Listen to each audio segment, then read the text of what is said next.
Bonjour à tous, c'est Geoffrey, bienvenue dans cette nouvelle vidéo. Alors aujourd'hui, on va voir pourquoi il est vraiment important d'enlever toute trace de lactose de sa diète.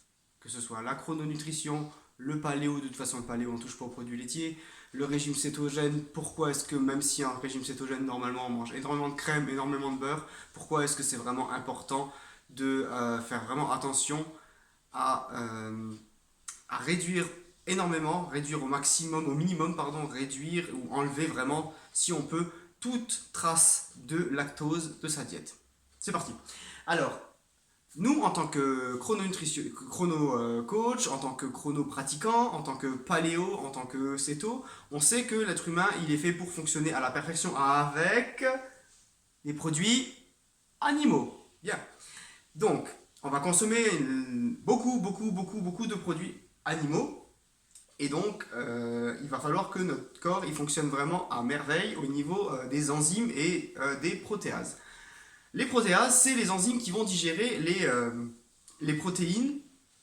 Et donc, en fait, ces protéases, quand on est de 0 à 24 mois, quand on est un gosse de 0 à 24 mois, un bébé, en fait, on a des enzymes qui s'appellent la lactase. On a une enzyme qui s'appelle la lactase et qui va digérer le lactose parce qu'on est censé boire du lait de 0 à 24 mois. Une fois que ça c'est fini, une fois qu'on a 24 mois, le corps il change. Ça veut dire que la lactase, c'est une enzyme qui va se transformer en protéase.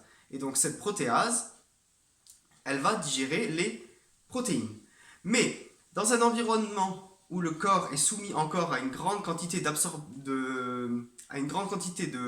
lactose, on ne pourra pas avoir un développement correct des enzymes protéases qui vont digérer les protéines. Il arrive fréquemment, quand on est chrono-coach ou chrono-expert ou chrono-nutritionniste, on tombe sur des gens qui sont souvent véganes, végétariens, on se rend compte que les gens qui boivent énormément de laitage et qui consomment énormément de yaourt et qui boivent énormément de lait, euh, ont vraiment un problème avec manger de la viande. Ça, des fois, ça passe même pas. Alors, il y a certains cas où ça passe, où la personne elle mange ce qu'elle veut, elles ont une bonne génétique, mais dans certains cas, dans beaucoup de cas même, on se rend compte que la personne qui boit énormément de lait, qui mange énormément de yaourt, qui consomme des quantités astronomiques de lactose, a vraiment des problèmes pour digérer les protéines animales et donc pour digérer la viande. En tant que pratiquant du régime chrononutrition, paléo ou cétogène et qu'on doit vraiment énormément assimiler de protéines et de graisses animales, il va falloir couper toute trace de lactose pour que les protéases puissent bien faire leur travail et puissent assimiler correctement la viande. Donc, en chrono, ce qu'on fait, on mange du fromage le matin, qui ne contient certains fromages qu'on contient. C'est pour ça qu'on ne dit pas des fromages frais, on dit des fromages fermentés. Moi, je dis toujours des fromages bien maturés, donc des fromages qui ont été, ou les levures qui ont été ajoutées dans le lait pour faire ce fromage, elles ont eu le temps de manger tout le lactose qui se trouvait dans le fromage. Et donc, il n'y a même plus de traces de lactose. Dans le parmesan, vous avez plus de traces de lactose, même plus de traces, parce que toutes les bactéries, plus vous les laissez dans le fromage, plus vous laissez le fromage maturer, plus les bactéries, elles vont manger tout le lactose qu'il y a dedans. Donc, en chrononutrition, donc comparé au régime paléo où on enlève complètement tout ce qui est trace de laitage, donc même le beurre, même la crème, même le fromage, c'est complètement, on le laisse tomber. En chrononutrition, on s'appuie plus sur le fait que les produits laitiers sont mauvais à cause du lactose. Et si on enlève toute trace de lactose dans ces produits laitiers, ils sont consommables. Donc c'est pour ça qu'on dit qu'en chrononutrition, on interdit le lait, les yaourts, les crèmes dessert, tout ce qui contient du lait, qui contient encore du lactose qui n'a pas été fermenté, et on autorise et on encourage et on oblige même les clients à consommer énormément de produits laitiers fermentés qui ne contiennent plus de lactose sous forme de fromage, mais j'insiste bien, pas les fromages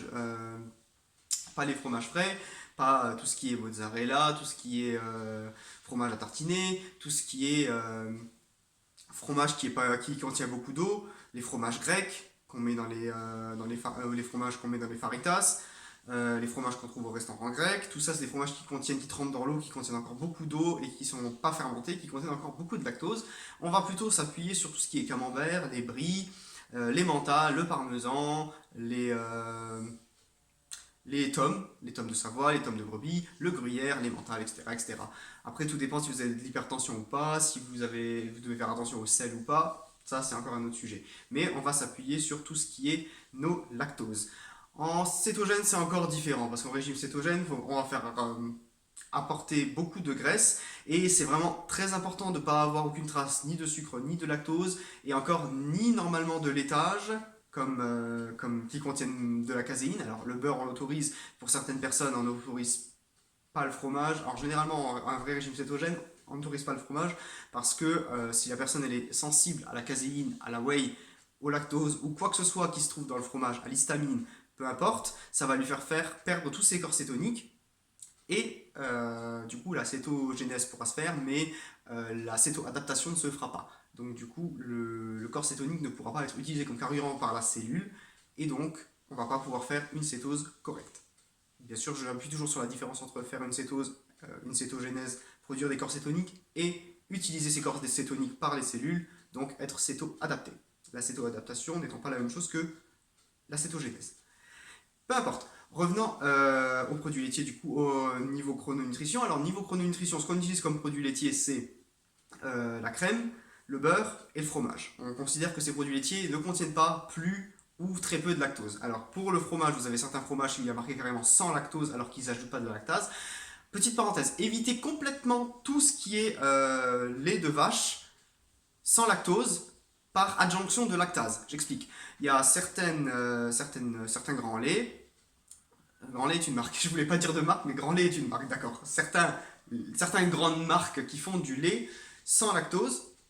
Donc, ils prennent le lait et ils rajoutent en fait la lactase dedans. Et la lactase va décomposer le lait, enfin le lactose, en sucre.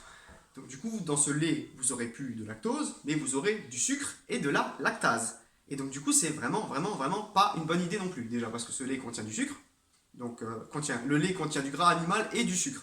Que ce soit sous forme de lactose ou sous forme de sucre, donc c'est déjà pas une bonne idée. En plus, vous avez l'adjonction de lactase, qui est une hormone qui ne peut pas cohabiter avec la protéase qu'on vient de voir tout à l'heure. Donc, c'est vraiment pas une bonne idée. Tout ce qui est lait de coco, lait d'amande, lait de riz, lait de soja, les laits végétaux, comme dit, il y en a certains, c'est dans une autre vidéo, que je laisse, que en chrononutrition, on laisse pour le goûter. Surtout pas à boire le matin pour les céréales. Surtout pas. Alors, le seul produit vraiment sans lactose qu'on peut utiliser sans problème, c'est le fromage. Parce que dans la crème, il y en a un peu. Dans le beurre, si vous êtes très allergique, il peut y en avoir encore un petit peu, mais encore beaucoup moins. Alors que dans certains fromages, comme c'est fermenté avec des bactéries, avec des levures, vous avez vraiment, pour certains fromages frais, pour certains camemberts, vous avez encore, c'est marqué derrière, quelques traces de lactose. Pour certains fromages fermentés comme les tomes qui sont bien durs, le gruyère, le parmesan, vous avez même plus de traces de lactose dedans. C'est écrit derrière. Vous regardez, vous checkez derrière l'emballage du fromage, il y a écrit glucides, dont sucre. Et dont sucre, dans certains fromages comme le parmesan, je prends toujours le parmesan parce qu'il est vraiment fermenté à fond, vous avez marqué 0. 0 glucides, 0. Pas inférieur à 0,5. Sur certains fromages, vous avez marqué inférieur à 0,5. Dans certains, vous avez marqué 0. 0 parce qu'en fait, les bactéries ont déjà cramé tout le lactose qui est à l'intérieur. 8 minutes 25. Donc je vais m'arrêter là. C'était une courte vidéo juste pour vous expliquer vraiment l'importance de retirer tout le lactose de votre diète. Et je vais rajouter même une petite parenthèse, pourquoi est-ce que retirer le lactose, mais non seulement le lait, parce que le lait, je le rappelle juste, contient des hormones de croissance.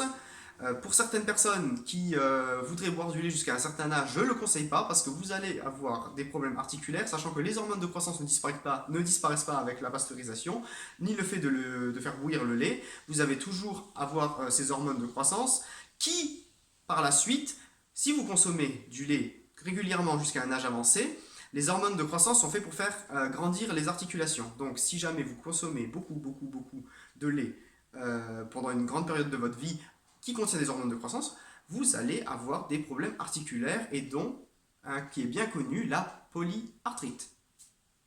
Voilà. Sachant qu'une polyarthrite, selon le docteur Delabo, et je suis très d'accord avec lui, est réversible à condition d'arrêter toute forme de lactose et d'arrêter toute forme de lait qui contient encore des hormones de croissance. Le fromage ne contenant plus de lactose et plus d'hormones de croissance. J'espère que vous avez aimé la vidéo. N'oubliez pas, en dessous je mets toujours tous les liens des barres de prot, les livres du docteur Delabo, celui qui a été actualisé en 2020 je crois. Je mets les compléments et je mets bien sûr mon adresse mail si vous voulez m'écrire un mail pour prendre une consultation par visio, si vous voulez venir ici faire une consultation. Je me déplace également à domicile en Lorraine et Si vous voulez me laisser un commentaire, aimer ou vous abonner, je vous laisse faire. Et sur ce, je vous souhaite une bonne journée.